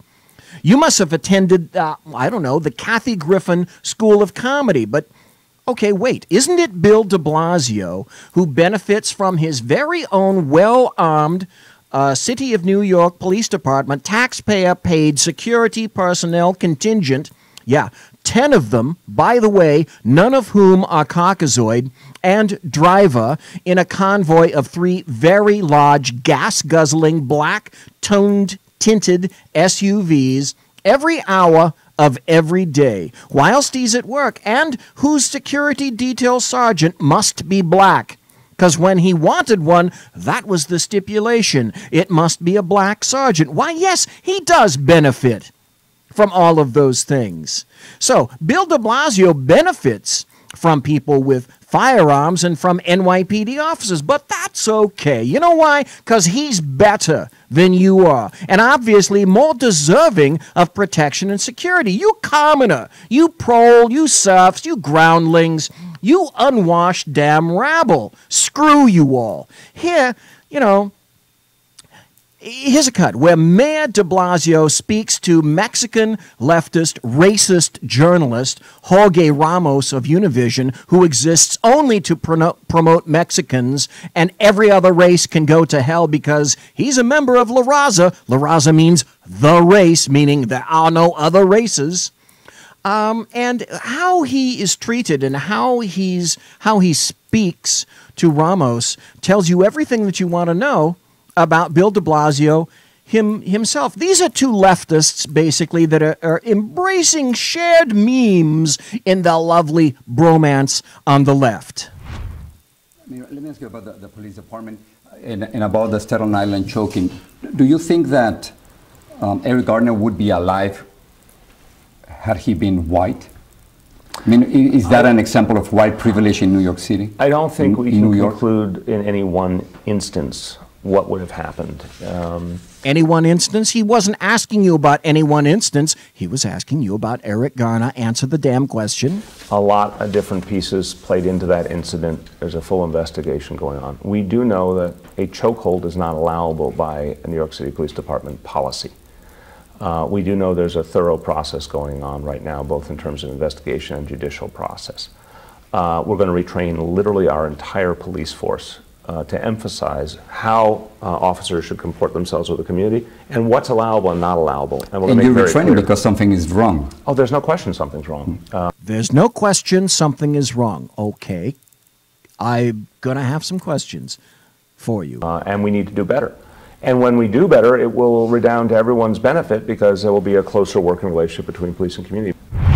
There's nothing wrong about doing your job better. There's nothing wrong about training, but laying this need for training on the backs of officers that were simply attempting to do their jobs and your fundamental position about what you really well and truly think about your officers. So, okay, note to, say, Mr. de Blasio and leftists and various NYPD haters, okay? Eric Garner failed to cooperate. And so the big point was he was selling singles. In New York City, a single is selling a cigarette out of a pack on the sidewalk, cigarette by cigarette. That's what a single means. Therefore, so what do you do when you have someone who fails to cooperate? Would you simply rather that all your NYPD officers just back off and go away? Oh, I'm sorry. Eric Garner says today, I'm not interested in cooperation. So because he gets to set the tone of what happens in a contact, oh, well, then if he's not interested in cooperating, then we're not interested in disturbing him. So that's the philosophy, or is it? Is it the philosophy that everybody wants these days? If so, that's good to know. When you're a leftist and you're being beaten by an individual and they fail to cooperate then with the police, it's clear the police should immediately magically transform into spectator mode. Shouldn't they? Good to know. Very good to know. So let's see. This guy is selling cigarettes in front of your store. That's what the original complaint was. If you're a business owner and someone is attempting to undercut your business by selling cigarettes much cheaper, then people can buy them in your store because the city of New York and the state of New York throws taxes on it that this guy selling singles outside the store on the sidewalk, he doesn't have to pay because he's not going along with that. He can make more money by selling them in that fashion. So that's how NYPD got there. But I guess that those officers, when he said, no, he's not going to cooperate, they should have just said, okay, fine, there you go, walk away. And so what does the business owner do? Now multiply that times the number of contacts that NYPD makes in a day, which is close to 700 or 800 contacts at minimum per day per precinct. Now, what do you think the police are going to do? Okay, if Mayor de Blasio hates his cops, and I'm pretty sure he does, you know, I'm guessing that the feeling is going to be mutual. The reason there's somebody sitting next to Brian, Dan Bongino, is because he's joining us. He's the renegade Republican, you see, and he's a former New York City Police Department officer, and he's also a former Secret Service guy. We want you to react to the protests going on. So this is Dan Bongino, and he did, in fact, used to work for NYPD. In Hamburg. The protests are referred to, they've titled it, it's called Welcome to Hell. It's officially sponsored by a group that is a pacifist group. However, there are some troublemakers in there who wear masks and black and refuse to take them off, and about 100 cops were hurt yesterday. Yeah, it's interesting they call it welcome to hell, because as a Secret Service agent and a former cop, hell was dealing with these intellectual buffoons. I mean, sometimes you would grab these guys if they were engaged in some law breaking, which sadly was often, and you'd say to them, what exactly are you protesting? And I'll never forget one of their answers. It was one of those like dude type answers, like the guy from The Big Lebowski. He couldn't even get a coherent sentence out as to what he was actually protesting. My humble opinion, having dealt with them, is they just want to break stuff. It's a way for them to vent. They don't even understand what they're protesting. 3 words. They are anarchists. Well, I understand, too, we're getting reports that the First Lady is not being allowed to leave her residence because of security concerns. Yeah, I'm not surprised by that. Having done a lot of these big, multinational meetings, whether they're the UN General Assembly down the road or G20 or IMF type events, when these crowds get out of hand, remember, the Secret Service, they have to be lucky all the time. You don't want to have to deal with luck. But does it show you that, Dan, that they put her in the wrong place? Well, if the leaders can get there, but the First Lady can't? It may be a motorcade thing as well, trying to get through the city, because remember, they're not going to walk her out there. And being a former transportation guy, when you have really large crowds that coalesce and are really violent or can be really violent, you don't want to get out there in a motorcade and get lost with the car. So yeah, because I don't think that what they'd be doing is doing that with Michelle Obama as well. I don't think they'd be jeopardizing Michelle Obama. Sure. There was a story out there this morning that I read that the United States government, in planning for this, apparently didn't book one of those luxury hotels in downtown like they normally do, and instead had to go to, I believe they're staying, the president and his family are staying at the Senate House over there, and then the balance of the staff is staying at another location. But this is the kind of event, though, with these anarchists or anti-capitalist. Thank you for being honest, anarchists. Activists in this case. This happens every couple of years. I know some members of the mainstream media are saying, look at all the people out there to protest Donald Trump. They're not protesting him. They're protesting the war and global climate change. And we've just put together a montage. Trump is nothing but an adjunct to that. They're protesting because it's just fucking cool to protest. They enjoy it.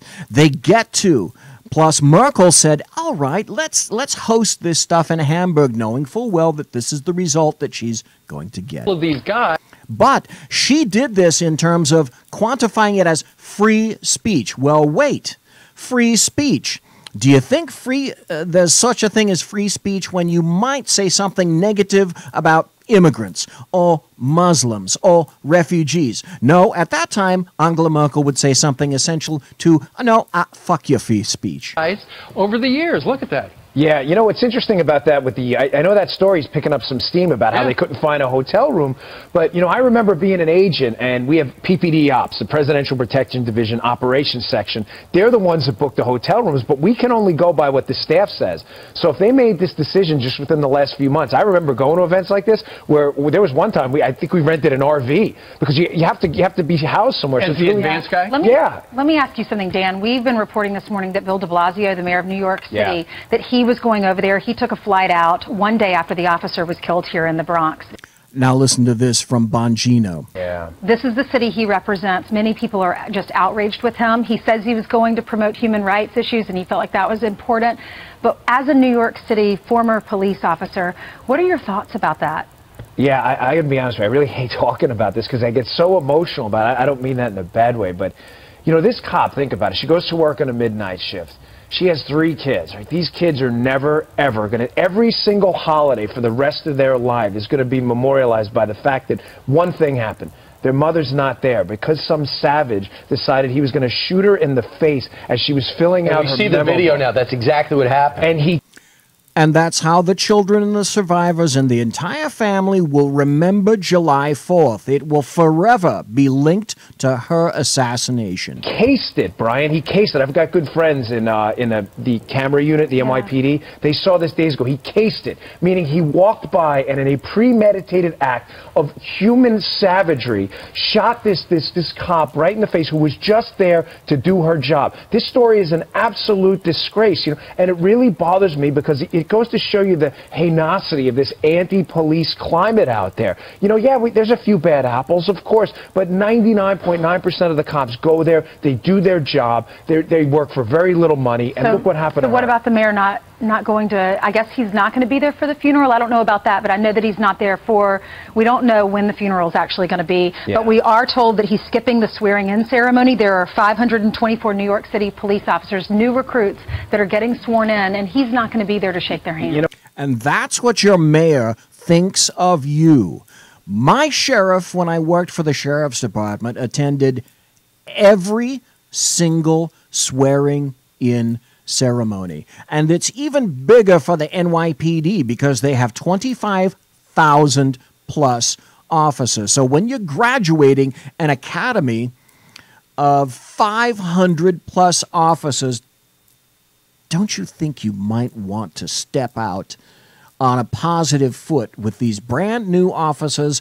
There's your opportunity to make an impression. What impression did you make Mayor de Blasio? You know what, Ainsley? I'll be honest with you. The best thing that de Blasio could do is to skip it, because the cops I know can't stand de Blasio. He's not doing us any favors. The cops I know can't stand de Blasio. He's never been in the cops' corner. This guy's always seen the cops as some kind of form of, liberal oppression. He does. He's never, ever been a fan of the cops. The cops turned their backs on him a long time ago. This guy is not a leader. He's a follower. And the best thing he could do is to leave the country. They did turn their backs on him at the hospital. Remember that? And I also remember there's a swearing-in ceremony. Would have been nice if he attended the swearing-in of brand new officers that was happening today. Bill de Blasio cares about Bill de Blasio. Everything else is a distant second. Everything else can go to hell. As far as he's concerned, my sheriff would show up if 2 people were sworn in. Everybody is important in that department. That's the beginning of a brand new officer's career. That time, that day, the families come and they get to be proud of the accomplishments of these recruits in the academy. Doesn't mean a damn bit of difference to de Blasio. He wants to go visit his kid. Right, and instead, he's the keynote speaker at this event, the big protest event in Hamburg, Germany. Yeah, well, I'm sure that's, good for his fundraising and international profile for his, soon-to-be presidential run. But there's a dead cop who's going to be laid to rest and a hero, and they deserve some leadership. Well, I know you're on vacation. We appreciate you coming and giving us some quality. Okay, the bottom line is this, all right? We all have choices to make in life and in politics. Those choices are frequently even more carefully crafted to align with your personal agendas, whilst you're simultaneously sending messages, sometimes clear, sometimes not so clear. But I have to ask, to whom do cops go for support? Since Officer Familia was killed, 4-6 Precinct, New York City Police Department, the one thing I want to know is, where the hell are all the celebrities now? Where's all the sports teams wearing NYPD stuff? Where's the hands up, don't shoot people? Where are you right now? Why is it every thug, every career criminal, every piece of garbage, low-life scum of the earth gets the attention when they're shot and killed for breaking the law, for threatening others, for victimizing people? When they're shot and killed by the police, they become heroes. Their families become millionaires. You got a New York City police officer, mother of 3, out there, sitting in a gang-infested precinct, sitting there in a high-visibility post to deter crime. Yeah, if you don't know it, the 46th Precinct is not known as the lovely geranium flower of the department. She's just sitting in a vehicle, and this coward walks up and shoots her right in the head. That's a victim.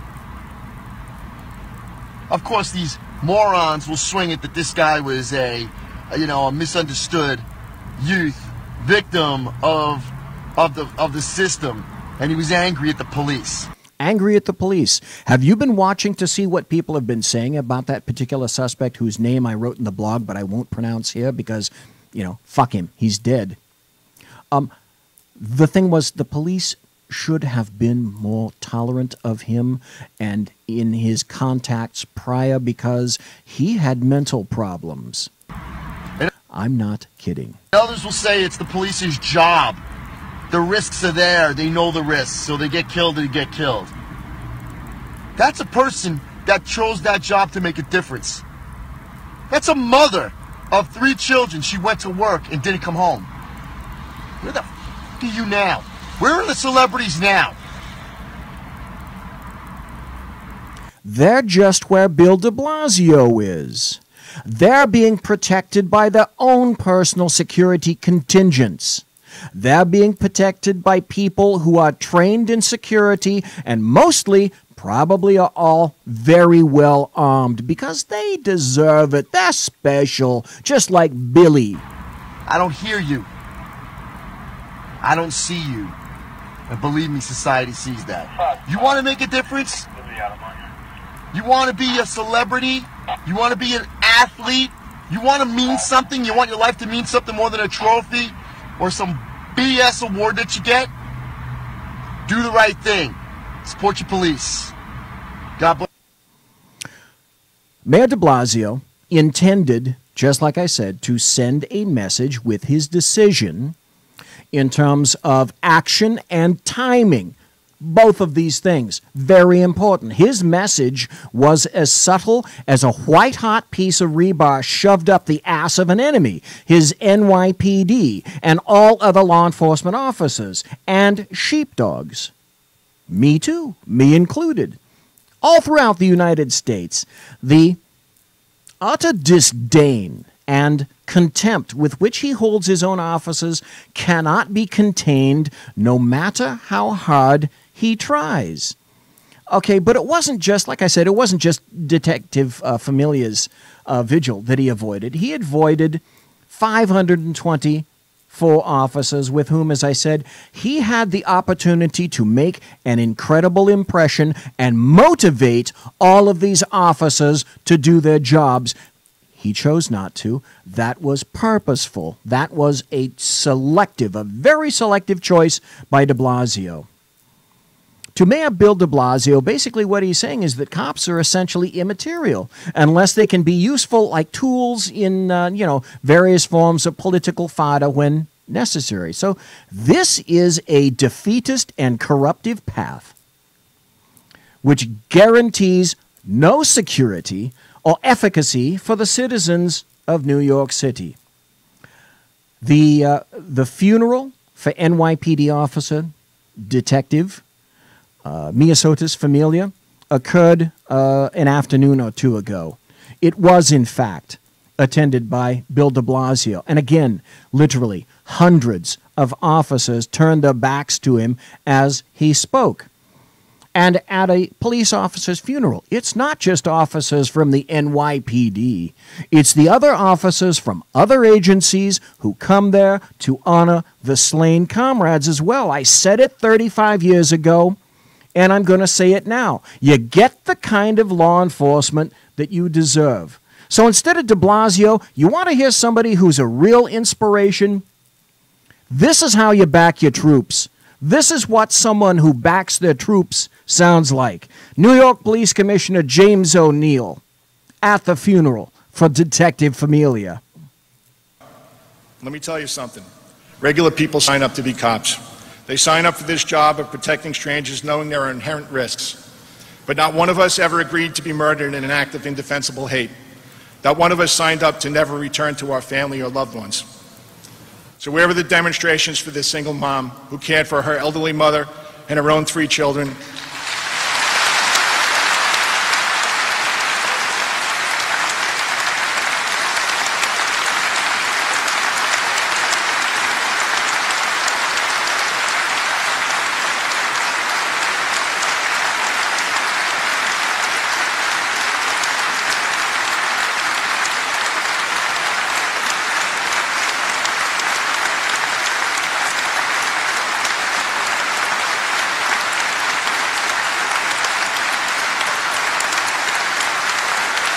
Everyone in that room is standing up.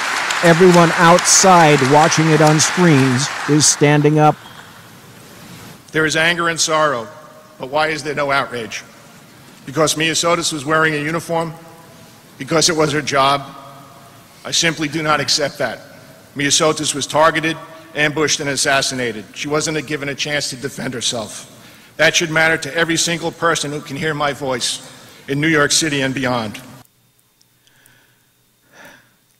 And that's how it ends tonight, July 13th, 2017. Monsieur has been locked!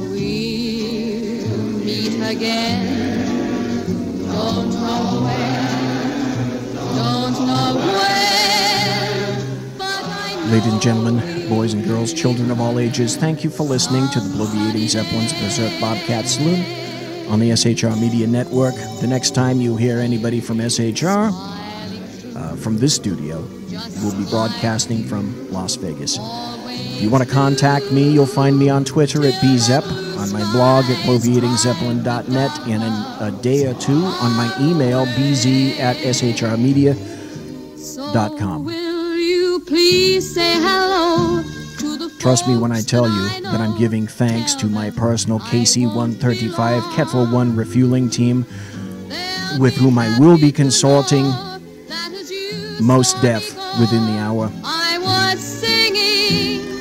So, thank you ever so kindly for listening live. Thanks to Dr. Jones. Thank you for being in chat. Thanks for listening in podcast. God bless. Take care. Be safe.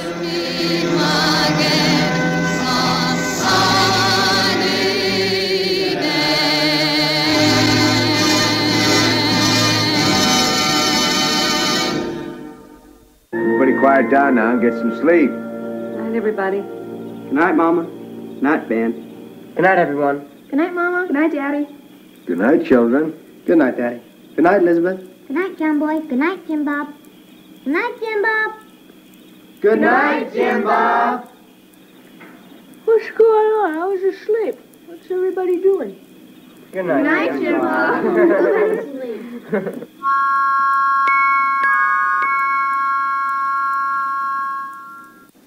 Good night and good luck.